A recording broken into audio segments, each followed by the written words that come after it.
Hello everyone, कैसे हैं आप सब। आई होप आप सब बहुत अच्छे होंगे। आपके सीटेट एग्जाम की तैयारियां भी बहुत अच्छी चल रही होगी।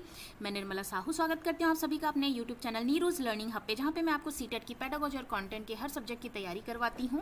और आप सभी को पता है कि अब आपके एग्जाम में 2 हफ्तों से भी कम दिन बाकी रह गए हैं, तो मैं ऐसी आशा करती हूँ कि आपकी तैयारियाँ बहुत अच्छी चल रही होगी। आप ज़्यादा से ज़्यादा प्रीवियस ईयर क्वेश्चन को सॉल्व कर रहे होंगे, क्योंकि पेपर आपका ऑफलाइन होने वाला है। तो जितना ज़्यादा आप ऑफलाइन पेपर के प्रीवियस ईयर के क्वेश्चन ऑफलाइन हो चाहे ऑनलाइन हो, फ़र्क नहीं पड़ता। इम्पॉर्टेंट ये है, महत्वपूर्ण ये बात है कि आप प्रीवियस ईयर के क्वेश्चन को ज़्यादा से ज़्यादा सॉल्व करके रिवाइज करते जाइए, क्योंकि एज इट इज़ क्वेश्चन भी आ जाते हैं और उसी पैटर्न को डिफरेंट वे पे घुमा के पूछता है। तो आपको PYQ जो सॉल्व करना बहुत इंपॉर्टेंट हो जाता है, खासकर इस एंड मौके पे, है ना। मतलब लास्ट टाइम पे आप बहुत ज़्यादा डिटेल में नहीं पढ़ सकते, आप बस सॉल्व करते जाइए क्वेश्चन जितना ज़्यादा हो सकता है, ठीक है। और जैसा कि आप जानते हैं कि कल मैंने जो वीडियो डाली थी इंग्लिश लैंग्वेज की पेडागोजी की, ठीक है, तो कुछ बच्चों ने मुझे रिक्वेस्ट किया कि पैसेज भी मैं सॉल्व कराऊं। मैंने कल बोला भी था आपको, अगर आपको पैसेज चाहिए, ऐसे तो मैंने पैसेज आपको पहले भी करवाया है, लेकिन पैसेज चाहिए तो मुझे आप कमेंट करके ज़रूर बताइएगा। तो कुछ जो हमारे लर्नर हैं, जो हमसे जुड़े हुए हैं, उन्होंने हमें रिक्वेस्ट करी कि मैम पैसेज भी सॉल्व करवाइए। तो वही जो क्वेश्चन पेपर जो मैंने कल आपको सॉल्व करवाया था इंग्लिश पेडागोजी में, उसी क्वेश्चन पेपर का आज मैं आपको पैसेज सॉल्व करवाऊंगी, ताकि आपकी जो तैयारी है उसको मजबूती प्रदान कर सकें, आपकी तैयारी और अच्छी हो सके, आप समझ सके चीज़ों को कि कैसे और क्या आपको अप्रोच लेके चलना है जब आप पैसेज को सॉल्व करते हैं। तो आज हम इंग्लिश पेडागोजी यानी सीटेट पेपर 1 पेपर 2 दोनों में जो कंपलसरी होता है, चाहे वो लैंग्वेज 1 हो लैंग्वेज 2 हो, तो ये जो क्वेश्चन पेपर उठाया है मैंने, वो लैंग्वेज 1 है इंग्लिश का। उसके हम आज पैसेज को देखेंगे। आगे बढ़ने से पहले कुछ मेरे बारे में। मेरा नाम है निर्मला साहू, मैंने बीएड में टॉप किया हुआ था। सीटेट पेपर 1 पेपर 2 मैंने सेल्फ स्टडी से क्वालिफाई किया हुआ था। As a PGT English teacher मुझे कई सालों का टीचिंग में एक्सपीरियंस है। तो चलिए बिना समय गंवाए हम क्वेश्चन पैसेज को देखते हैं इंग्लिश में। तो आइए देखते हैं। यहाँ पे आप देख सकते हैं कि ये पैसेज दिया हुआ है और यहाँ पे बोला गया है, read the passage given below and answer the question that follow 91 to 99। तो आप ये पैसेज को अच्छे से ध्यान से पढ़ेंगे और 91 से 99 तक क्वेश्चन जो दिए हैं उसमें आपको ऑप्शन में से मोस्ट अप्रोप्रिएट यानी जो सबसे सही है, उपयुक्त है, वो सेलेक्ट करके करना है। तो सबसे पहले हम पैसेज को सॉल्व करने का जो हमारा तरीका होता है कि हम सबसे पहले क्वेश्चन नहीं देखेंगे। बहुत लोग कहते हैं कि क्वेश्चन देख लीजिए फिर आप पैसेज पढ़ लीजिए। वो क्या होता है, आपका टाइम वेस्ट होता है, क्योंकि क्वेश्चन पढ़ने के बाद आप पैसेज देखेंगे, आपको याद भी नहीं रहेगा। तो पहले आप एक बार पैसेज को रीड कीजिए ऊपरी तौर पे।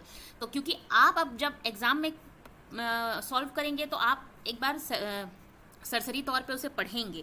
मैं यहाँ पे क्योंकि आपको पढ़ा रही हूँ, सॉल्व करवा रही हूँ, तो मैं ये थोड़ा टाइम लेके आपको समझाते हुए चलूँगी, ठीक है। इतना टाइम आपको नहीं देना है, ये तो मैं आपको समझाने के लिए इतना टाइम लगा के पढ़ाऊँगी, ठीक है। चलिए देखते हैं। कांगरी करचोक मतलब ये नाम है, ठीक है। The Kailash Purana of the Tibetan describe the sacred, मतलब देखिए जो तिब्बतन है, तिब्बत के जो लोग हैं, उनका जो कैलाश पुराण होता है ना, उसमें डिस्क्राइब किया गया है कांगरी करचोक के बारे में। इनकी जो बुक है कैलाश पुराण, उसमें कांगरी करचोक के बारे में बोला गया है। क्या है ये? द सैक्रिड, सैक्रिड यानी होता है होली, पवित्र, भगवान से जुड़ी हुई, रिलीजियस, ठीक है। एलिफेंट माउथेड, एलिफेंट माउथेड मतलब विशाल, जैसे कि एलिफेंट जो हाथी का जो मुंह होता है बहुत बड़ा होता है ना, अग्रेसिव होता है, विकराल होता है जब वो मुंह खोलता है। तो उसके बारे में वो बोला है कि ये कांगरी करचोक जो है उसको तिब्बत के जो कैलाश पुराण में क्या डिस्क्राइब किया गया है, उसका उल्लेख किस तरह से किया गया है? सैक्रिड, होली, एलिफेंट माउथेड रिवर, ठीक है, मतलब बहुत ज़्यादा विशाल, ठीक है।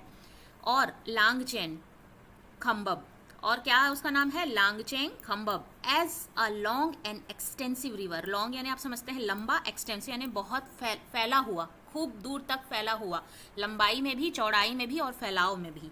That rises from the lake conquerable, मतलब कि कहाँ से वो चालू है? राइज मतलब शुरू होती है, लेक कॉन्करेबल। मैं इसलिए अंडरलाइन करते जा रही हूँ कि आप ध्यान में रखते हुए जब क्वेश्चन आए तो आपको ध्यान रहे कौन सा पैराग्राफ में कौन सा वर्ड आया है, क्वेश्चन को आप जब देखेंगे, ठीक है। तो क्या बोल रहे? From the lake unconquerable the Tso Mapham और मानसरोवर, ये तिब्बत में नाम है उसका, सो मफन, ठीक है। और हम हिंदी में इसे मानसरोवर के नाम से जानते हैं। इस रिवर से ये जो है कांगरी करचोक जो है वो फैली हुई है, ठीक है। और इस रिवर को क्या नाम दिया है? Lake unconquerable. अनकॉन्करेबल जिसे जीता नहीं जा सकता, जो अजय होता है, तो उसको ये मानसरोवर को ऐसा लेक, ऐसी झील मानी गई है जो जिसे जीता नहीं जा सकता, जो अजेय है, ठीक है। और उसका तिब्बत में नाम है Tso Mapham. That flow from the mountainous region of Tibet. Tibet के पहाड़ी जो रीजन है, क्षेत्र है, वहां से जो बहती है। कौन बहती है? लेक मानसरोवर, ठीक। आगे बढ़ें। आई होप यहां तक आपको समझ में आ गया होगा। According to this holy book, और इस पवित्र बुक के अनुसार, this cold river with its sand of gold, ये जो रिवर बहुत ही ज्यादा कोल्ड है, ठीक है, बहुत ठंडी है, क्योंकि ऊपर पहाड़ में, आपको पता है पहाड़ कितना ठंडा होता है, आइस वहां पे जम जाता है ना।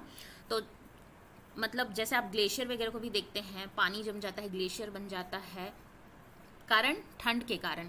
तो ये जो ठंडी जो रिवर है, with its sand of gold, मतलब कि उसका जो सैंड है, मतलब इतना सुनहरा है गोल्ड की तरह, तो सैंड ऑफ गोल्ड बोला है। ये भी एक कैरेक्टरिस्टिक है, इस तरह के क्वेश्चन में पूछ लिया जाता है, इसलिए ये कीवर्ड मानेंगे और उसको ध्यान रखेंगे। तो क्या बोल रहा है ये होली बुक में? बोल रहा है this cold river with its sand of gold circle the Holi Mansarovar. Holi Mansarovar जो है उसको सर्कल करती है, सर्कल्स मतलब कि गोल घूमती है 7 times before its course to the west. West मतलब कि पश्चिम की ओर मुड़ने से पहले 7 बार सर्कल मतलब गोल चक्कर काट के जाती है, ये बोला गया है, ठीक है। अब हम देखते हैं नेक्स्ट सेकंड पैराग्राफ। यहाँ तक आपको समझ में आ गया होगा।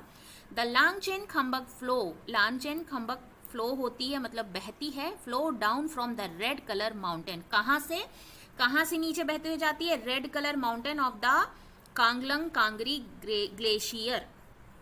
कांगलन कांगरी ग्लेशियर से की तरफ नीचे बहते हुए जाती है in the trans Himalayan region, trans Himalayan region की ओर, जो कि है तिब्बत में, ऑफ तिब्बत मतलब तिब्बत में जो ट्रांस हिमालयन रीजन है वहां पर जाती है।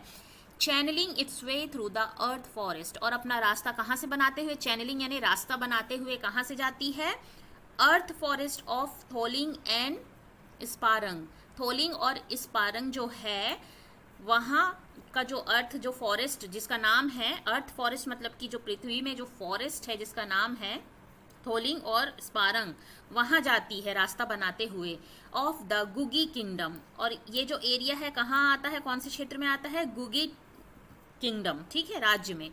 This earth forest are full of pillar, और ये जो फॉरेस्ट है ना थोलिंग और स्पारंग जो बोला गया है, ये फॉरेस्ट कैसी है? Full of pillar form by rock that collectively appear like a forest from far.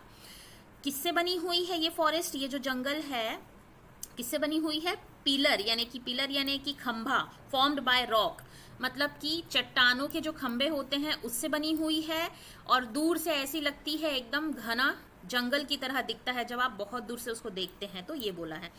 And out of the world, ऐसा लगेगा कि बिल्कुल एकदम बाहर है, ठीक है, बिल्कुल विश्व से बाहर एकदम घना जंगल है, इस तरह से दिखता है। Landscape that was form by geological movement of the earth, और ऐसा लैंडस्केप यानी कि ऐसा जो सौंदर्य है, ऐसा जो उसका जो लैंडफॉर्म स्ट्रक्चर फॉर्म हुआ है, वो जियोलॉजिकल मूवमेंट यानी कि जो ज्योग्राफी जो होती है ना, भौगोलिक जो मूवमेंट होती है अर्थ की, उसकी वजह से हुआ है। और erosion by wind and water, और जो वाटर और विंड है, वायु और पानी है, उससे जो इरोजन होता है, आपको पता है इरोजन किसे कहते हैं? कटते जाता है, ठीक है, और कट कट के जो चट्टान बनते गई है, इस तरह से वो लैंडस्केप फॉर्म की हुई है, मतलब ऐसे लगती है, उसी की वजह से। कारण उसका क्या है? Geological movement of the earth and erosion by wind and water, wind और वाटर के द्वारा वो इरोड होते गई है ना, कटते गई है, और कुछ और भी भौगोलिक जो मूवमेंट होते हैं वो भी उसका एक कारण है, ऐसा वो दिखता है, ठीक है। कैसे दिखता है? जैसे कि चट्टान जो है उसका एक बहुत मतलब खंबा है, बहुत ढेर, इस तरह से वो दिखता है वो, ठीक है। अब हम देखते हैं next. The Khyunglung ruins also lie on the northern bank of Sutlej river. अब देखिए ये नाम ख्योंगलन रून्स कहाँ पे है? लाइज मतलब कहाँ पे है? Northern bank of Sutlej river, river का जो साइड किनारा होता है उसको बैंक कहते हैं, आपको पता है। तो सतलज रिवर नॉर्दर्न साइड में है, तो उसके जो किनारे में ये खुंगलन रुन्स है। इन दिस वैली, मतलब ये क्या है, वैली है, वैली मतलब आप समझते हैं पहाड़, जो मतलब पहाड़ पे पहाड़ होती है साइड, मतलब बीचों बीच उसके रास्ते बनते हैं, उसे हम वैली कहते हैं। घाटी जिसे हम कहते हैं घाटी, ये जो घाटी है, घाटी कौन सी घाटी, ख्युंगलंग रुन्स, ठीक है। ये जो घाटी है सतलज रिवर के बैंक के पास है, जो नॉर्थ में है, which was once known as Garud valley. और इस घाटी को और क्या नाम से जानते थे, गरुड़ वैली, है ना, गरुड़ घाटी के नाम से जाना जाता था पहले। वंस मतलब कि पहले उसे जाना जाता था, ठीक है। नेक्स्ट पैराग्राफ देखते हैं, यहां तक खत्म हुआ। This mighty river then flow north west for about 260 kilometre before entering Himachal Pradesh through Shipki La, cutting across the formidable Himalaya. और ये जो रिवर है, माइटी रिवर यानी बहुत ही बड़ी विशाल जो रिवर है, नॉर्थ वेस्ट में फ्लो होते, नॉर्थ वेस्ट में 260 किलोमीटर तक फ्लो हो के कहाँ एंटर करती, हिमाचल प्रदेश, शिपकी ला के द्वारा, है ना, मतलब उस रास्ते से गुजरते हुए। और किस किस रास्ते को काटते हुए चलती है, हिमालयन रेंजेस ऑफ जांस्कार, ठीक है, जो हिमालयन रेंज है उसको काटते हुए चलती है। और फॉर्मिडेबल यहाँ पे मतलब है जो विकराल है, जिसको आप क्या नहीं कर सकते, हरा नहीं सकते, ठीक है, जो बहुत ही ज़्यादा विकराल है और बहुत ही ज़्यादा, इतना ज़्यादा भयानक है जो मतलब डरा देने वाला है। तो ये जो हिमालय जो रेंज है ना, वो इतना ज़्यादा खतरनाक और विकराल है, इसको भी वो मतलब क्रॉस करते हुए हिमाचल की ओर एंटर करती है। और कहाँ आती है, the greater Himalaya and the Dhauladhar, कहाँ आती है, ग्रेटर हिमालय और धौलाधार। सब्सिक्वेंटली मतलब उसके बाद, आफ्टरवर्ड, सब्सिक्वेंटली का मतलब होता है आफ्टरवर्ड, उसके बाद द वाटर मिएंडर, मिएंडर यानी होता है भूल भुलैया। आप देखते हैं रिवर, बड़ा बड़ा रिवर आप मैप एटलस में देखते हैं तो ऐसे सांप के शेप में, इस तरह के शेप में बना होता है ना, ऐसे रिवर का शेप, सीधे सीधे रिवर नहीं जाती है, ऐसे शेप बना बना के जाती है, उसे हम मिएंडर कहते हैं। तो जो वाटर मिएंडर है through the gigantic Kinnaur Kailash Jorkanden range, ये जो किन्नौर कैलाश जोरकंदेन रेंज है बहुत विशाल, जाइगेंटिक मतलब बहुत ही बड़ा, वहाँ से मिएंडर मतलब ऐसे भंवर बना बना के जाती है। और कहाँ जाती है, रेंज एट रेकोंग पियो creating the terrifying Sutlej George.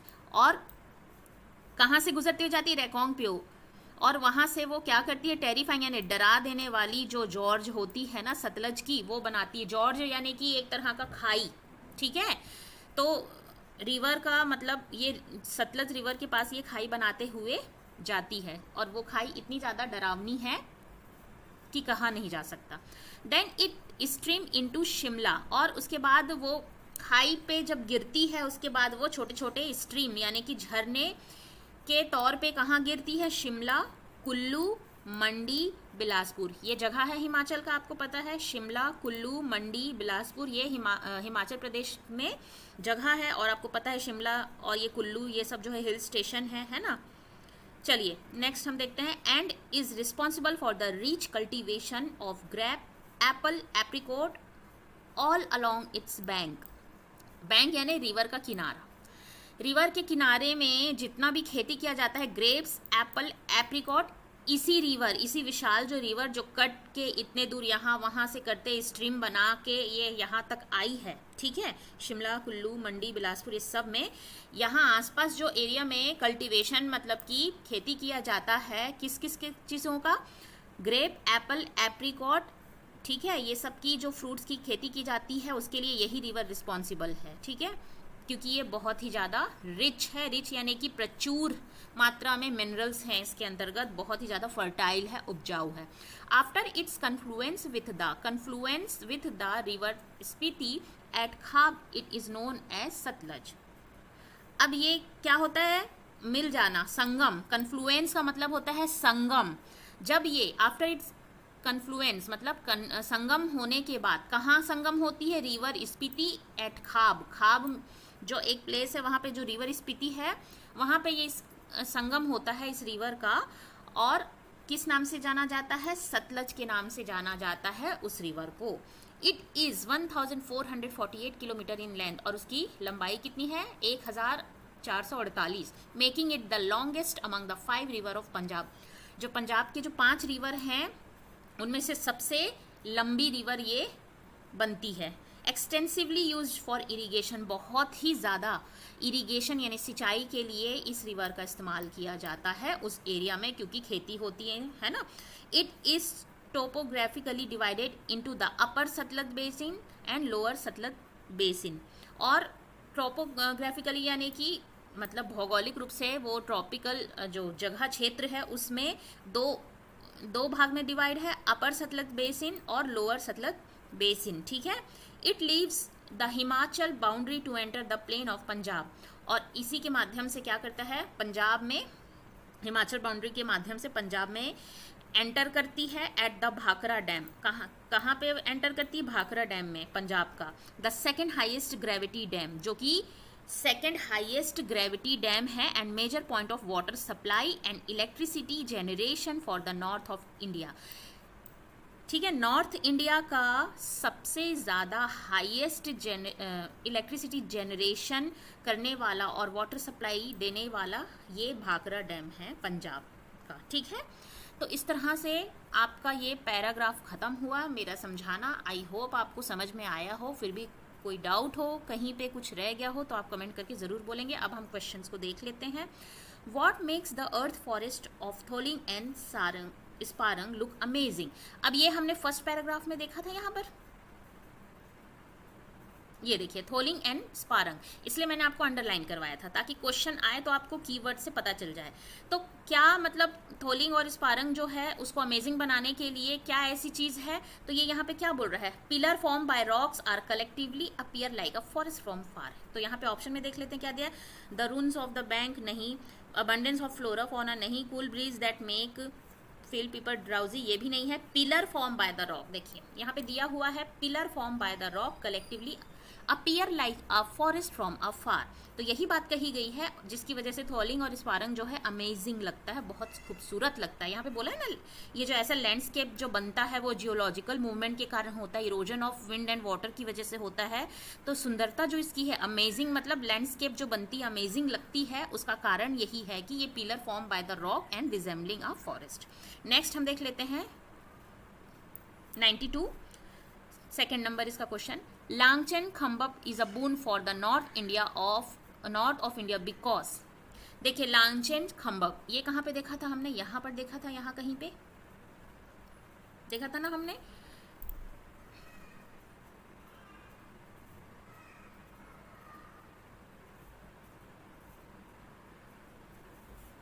हाँ ये देखिए, ये जो लांगचेन खम्बम रिवर है जो बहते बहते जाती है, यहाँ पे मिलती है और सतलज बेसिन में आ जाती है, हिमाचल बाउंड्री में आती है, भाखड़ा डैम बन जाती है, उस किस चीज़ के लिए रिस्पॉन्सिबल है, water supply and electricity generation. तो हम ऑप्शन में देखेंगे लांगचेन खम्बम जो है वो बून है नॉर्थ इंडिया के लिए, किस तरह से, it is a major source of water supply and power generation. यही फर्स्ट में ही उसका आंसर दे दिया गया है कि ये क्या है, major supply of water and power generation, ठीक है। नेक्स्ट हम देख लेते हैं।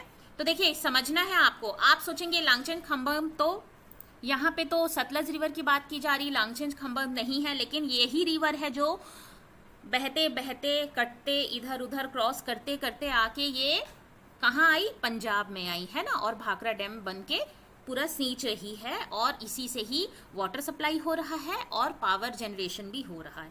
नेक्स्ट हम देख लेते हैं, रीड द फॉलोइंग सेंटेंस, ठीक है, सेंटेंस को रीड कीजिए और आपको बताना है सही क्या है। Kangri Karchok is a holy book of Tibetan, हाँ सही बात है ना, पुराण में उनके बोला गया है ना, कौन से पुराण में, कैलाश पुराण, ये उनकी बुक है, होली बुक है, yes correct. Langchen Khambab is responsible for rich cultivation of various type of fruit in the Himachal Pradesh, yes very true. कौन कौन से फ्रूट, ग्रेप, एप्रिकॉट और एप्पल हमने देखा, उसका कल्टीवेशन होता है इसी रिवर के माध्यम से, जब ये यहाँ आके बन जाता है भाखड़ा डैम में आ जाता है, ठीक है। तो इसका हाँ ये दोनों ही सही हैं, तो ऑप्शन देखेंगे both A and B are true, तो ये थर्ड नंबर सही होगा, both A and B are true. Next, which one of the following word is most similar in meaning to the word gigantic as used in the passage para 4। Paragraph 4 में हमने देखा था gigantic, और मैंने आपको बताया gigantic का मतलब होता है विशाल, ह्यूज, बहुत बड़ा, ठीक है। तो सिनोनिम बोल रहा है same, most similar. Most similar यानी एकदम समान, आप सिनोनिम कह सकते हैं, पर्यायवाची कह सकते हैं। जाइगेंटिक का मतलब होता है ह्यूज, विशाल, बड़ा। अब देख लेते हैं टेरिफाइंग यानी तो डरावने वाला, तो ये तो नहीं होगा। हाई यानी ऊंचा, ये भी नहीं होगा। फॉर्मिडेबल का मतलब होता है जिसे आप जीत नहीं सकते, अजय होता है। और मैंने आपको बताया जाइगेंटिक का मतलब होता है विशाल, युज, बहुत ही ज्यादा बड़ा। तो ये आपका फोर्थ ऑप्शन सही हो जाएगा, युज होता है जाइगेंटिक का मतलब। विच one of the following word is the most opposite. अब देखिए यहाँ पे मोस्ट सिमिलर बोला है यानी सिनोनिम, मोस्ट अपोजिट बोला है तो एंटोनिम यानी कि उल्टा। Most opposite in the meaning of the word sacred as used in para first. Sacred का मतलब आप सभी जानते हैं, मैंने शुरू में ही आपको बताया, होली, मतलब जो रिलीजियस होता है ना, पवित्र होता है, पावन होता है, होली होता है, उसे हम सैक्रिड कहते हैं, डिवाइन भी कहते हैं जिसे। तो इसका मोस्ट अपोजिट यानी कि इसका उल्टा क्या होगा, विलोम क्या हो सकता है। तो सैक्रिड यानी प्योर, प्योर का मतलब भी सैक्रिड होता है। नोबल यानी बहुत ही उच्च कोटि का, ये भी सही है। मॉरल यानी कि नैतिक से रिलेटेड, ये भी ठीक है, ये उससे उसके सिमिलर वर्ड हैं। पर यहाँ पे मोस्ट अपोजिट बोला है तो क्या होगा हमारा, सैक्रिड का उल्टा अनहोली। सैक्रिड मतलब होली होता है, उसका अपोजिट बोला है तो अनहोली। तो आपका आंसर क्या हो जाएगा, ये थर्ड नंबर, अनहोली। सैक्रिड का अपोजिट होगा अनहोली, क्योंकि सैक्रिड होली होता है। ठीक है, फिर देख लेते हैं next question 96। Which part of the following sentence contain error. ये जो ABCD देख रहे हैं, इसमें से कोई एक सेंटेंस का पार्ट में एरर है, आपको बताना है। I am not in the best position to advise you in this matter. इसमें से आपको बताना है कि कौन सा गलत है। तो आप देख सकते हैं आई एम नॉट ठीक है, in the best position, in the best position नहीं होता है, I am not in good position होता है। बेस्ट पोजीशन सुपरलेटिव डिग्री नहीं होती है। ठीक है, तो यहीं पे ये बी नंबर क्या है, गलत है। यहाँ पे होना चाहिए था good. I am not in good position to advice you in this matter. तो बी नंबर आपका एरर है। ठीक है, बी नंबर जो है सेकंड नंबर आपका एरर है, जो कि बी है। ठीक है, नेक्स्ट हम देख लेते हैं। Which part of speech is underline word in the following sentence. कौन सा पार्ट ऑफ स्पीच है जो कि अंडरलाइन वर्ड है। तो ये जो अंडरलाइन वर्ड देख रहे हैं वाई में, इस सेंटेंस में जो वाई देख रहे हैं अंडरलाइन है, वो बताना आपको कौन सा पार्ट ऑफ स्पीच है। I don't know why he is hostile to me. I don't know why, why जो है अंडरलाइन है, आपको बताना है कौन सा पार्ट ऑफ स्पीच है। वाई आप जानते हैं प्रोनाउन नहीं हो सकता, प्रीपोजिशन भी नहीं हो सकता, एडजेक्टिव यानी विशेषण भी नहीं होता, ये एक एडवर्ब है। और कौन सा एडवर्ब है, क्वेश्चन एडवर्ब है। अब देखिए यहाँ पे मैं डिटेल नहीं समझा सकती आपको, पार्ट ऑफ स्पीच बहुत ही एक अपने आप में डिटेल क्लास है। अगर आप चाहते हैं कि पार्ट ऑफ स्पीच पढ़नी है तो मैं आपको डिटेल क्लास उसमें ला के दे सकती हूँ, पर अभी कम समय है तो इतना ज़्यादा जाने की मेरे ख्याल से आपको ज़रूरत नहीं है, क्योंकि पार्ट ऑफ स्पीच से 1 या 2 क्वेश्चन ही आते हैं। ठीक है, बस आप ऊपर तौर पे समझ लीजिए कि ये कौन सा पार्ट ऑफ स्पीच है। नाउन, प्रोनाउन, एडजेक्टिव आपको पता है, प्रीपोजिशन भी पता है। एडवर्ब है, ये क्वेश्चन का एडवर्ब है। एडवर्ब होते हैं नॉर्मल एडवर्ब और रिलेटिव एडवर्ब होते हैं, क्वेश्चन एडवर्ब होते हैं, मतलब एडवर्ब के भी कई टाइप्स होते हैं। तो ये कौन सा एडवर्ब है, क्वेश्चन एडवर्ब है, वाई। ठीक है, नेक्स्ट हम देख लेते हैं लेक अनकॉन्करेबल। अनकॉन्करेबल क्या होता है, जिसे जीता नहीं जा सकता, जे। ठीक है, ठीक है, उसे ये किस चीज़ को रेफर करता है, लेक अनकॉन्करेबल रेफर्स टू। तो यहाँ हमने फर्स्ट पैराग्राफ में ही देखा था, लेक अनकॉन्करेबल किसको बोला गया है, सोमफन, मतलब कि ये आपका तिब्बतन नाम है और मानसरोवर है ये। ठीक है, तो अब ऑप्शन में देख लेंगे कि ये मानसरोवर को बोला गया है। यहाँ पे दिया है लांगचेन खम्बब, नहीं, lake Mansarovar second number. Second number है लेक मानसरोवर। लेक मानसरोवर को ही लेक अनकॉन्करेबल रेफर किया गया है पैराग्राफ में। ठीक, नेक्स्ट जो कि लास्ट है आपका क्वेश्चन इस पैराग्राफ का, उसके बाद हम वीडियो एंड करेंगे। ठीक है, according to Kangri Karchok, Langchen Khambab does not is not what. मतलब कि जो कांगरी कर्चोव के हिसाब से जो पुराण है, कैलाश पुराण, उसके हिसाब से लांगचेन खम्बक जो रिवर है उसके क्या क्या गुण नहीं हैं। तो 3 ऐसी चीज़ होगी, 3 जो लाइन दिए हैं वो उसके फीचर्स हैं जो हमने पैराग्राफ में पढ़े हैं, और एक ऐसा है जो उसके कैरेक्टरिस्टिक को डिफाइन नहीं करता है, वो बताना है आपको। हैव सैंड ऑफ गोल्ड, ये पहला पैराग्राफ में पढ़ा था, तो ये है ना। और ये डज नॉट बोला है, does not. Circle the Mansarovar 7 times, ये भी हमने पढ़ा था। देखिए यहाँ पे मैं आपको दिखाती हूँ। अ कोल्ड रिवर, ये भी हमने पढ़ा है। Flow very gently through the hills, gently flow नहीं करता है, अग्रेसिवली फ्लो करता है। जेंटली हिल्स से फ्लो नहीं करता, बहुत ही विकराल रूप में, भयानक रूप में, तेज वो फ्लो करता है। इसके बारे में नहीं बोला है। हमारा आंसर हो जाएगा 3rd नंबर। फिर भी मैं आपको थोड़ा सा देखने के लिए बता सकती हूँ कि देखिए ये जो 3 पॉइंट है, have a sand of gold, cold river, circle the Mansarovar 7 times, इसके बारे में फर्स्ट पैराग्राफ में ही कहा था। देखना आप, ये देखिए, मानसरोवर जो है mountain, according to this holy book, this cold river यहाँ पे बोल दिया जो एक पॉइंट में दिया है, with its sand of gold, ये भी 2nd पॉइंट में दिया, मतलब दिया हुआ है। ये भी circle the Holi Mansarovar 7 times, ये भी दिया हुआ है। लेकिन कहीं पे भी ये नहीं बोला है कि वो जेंटली फ्लो होती है। जेंटली कहाँ फ्लो होती है, वो तो इतने तेज और अग्रेसिवली फ्लो होती है, और सब काटते हुए, अपना विकराल रूप लेते हुए, काटते हुए, यहाँ वहाँ करके वो कहाँ पहुँचती है, सीधे पंजाब के जो डैम है ना, वहाँ पर पहुँचती है। तो ये जो है flow very gently through the hills, ये नहीं है, ये बात गलत है इसके बारे में, और यही पूछी गई है कि डज नॉट, तो ये आपका आंसर हो जाएगा। इस तरह से हमारा आज का ये पैराग्राफ ख़त्म हुआ। उसके बाद ये नेक्स्ट पोयम दिया हुआ है। अगर आप चाहते हैं ये पोयम मैं करवाऊँ आपको, तो आप मुझे कमेंट करके ज़रूर बताइएगा। क्लास कैसी लगी, यूज़फुल लगी या नहीं लगी, और कोई डाउट हो तो कमेंट करके ज़रूर बताइएगा। क्लास अच्छी लगी हो तो शेयर, सब्सक्राइब और लाइक ज़रूर कीजिए। तब तक के लिए पढ़ते रहिए, आगे बढ़ते रहिए। Keep learning, keep growing. Thanks for watching. Thank you.